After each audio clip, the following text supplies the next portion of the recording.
जुलिखौ जायो सुबुं माहारिनि सासे हौवा आरो सासे हिनजावनि गोसो गोरोबलायनायनि गेजेराव। नंगौ, सुबुं माहारिनि जिउआव थैनाय थांनाय आरो गोथार जुलिखौ खेबसेल' सानना लायो। नाथाय आथिखालाव ओरैबायदि जुलि जानायखौ खोनानो मोनदों, जेराव नोंथांमोना बे जुलिखौ खोनायोब्ला सोमोनांनायबो फोरमायगोन। दिनै बेबायदि मोनसे जुलिखौ मिथिहोगोन, जेराव बे जुलिखौ मुम्बाइआव जादों। नखरसेनि सानै जावजा हिनजावसाया सासे लाइमोनजों जुलिनि मन्दपआव जिरायदों। मुम्बाइआव IT इन्जिनियार महरै साख्रि मावनाय पिंकी आरो रिंकी मुंनि सानै जावजा हिनजावसाया अतुल मुंनि लाइमोनजों जुलिखौ जायो। बिसोर साथामनि गोसो गोरोबनानै जुलि जानायखौ सुबुंफोरा गोबां सोमोनांनाय फोरमायदों।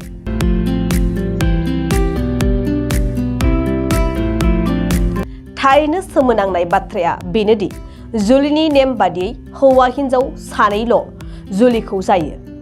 नाथाय खेबसेनो बिसोर साथाम जुलिनि मन्दपआव जिरायनाया जुलिनि ओंथिखौ गुबुन महर होदों।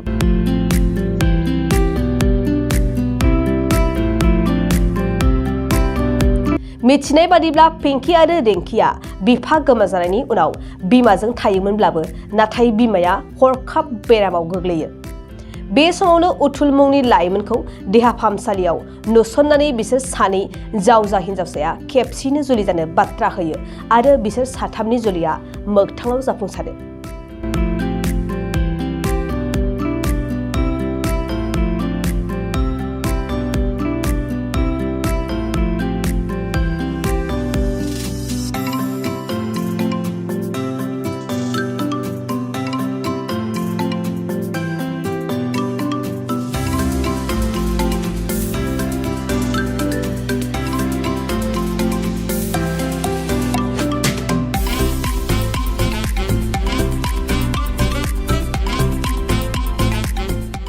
नोंथाङा सानाय सुनाय बेरामनि जेंनायाव गोग्लैदों नामा?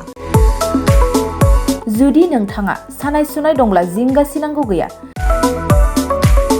चिरां जिल्लानि बेंटल गेट साफागुरियाव दायो SI निउर'थेरापि सेन्टार दंसै।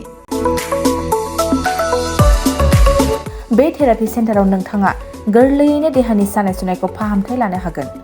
बे आथिं सानायानो जाग्रोदों, ओमफ्राय जानाया एसे सिगांनिफ्रायनो जाखादों, ओमफ्राय बिदिनो गुबुन गुबुन मुलि जाबाबायदों, ओमफ्राय हामाखै। दिनैनि ट्रिटमेन्टआ नङा, आङो एसे मोजां मोनसिनबाय। जेरै सिं सानाय, आफादावदै सानाय, मोदोम जरा सानाय, आइजोफोरनि जेंना, खर' सानाय बायदि बेरामखौ फाहामनाय जायो। लोगोसेयैनो बे सेन्टाराव थानानै फाहामथाय लानो हानायनिबो सुबिदा खालामदों। नोंथांमोनहा SI निउर'थेरापि सेन्टाराव फाहामथाय लानो गोसो दंब्ला नैबे मबाइल नम्बर 7620160459 नङाब्ला 9476977956 आव थोंजों सुलाद लानो हागोन।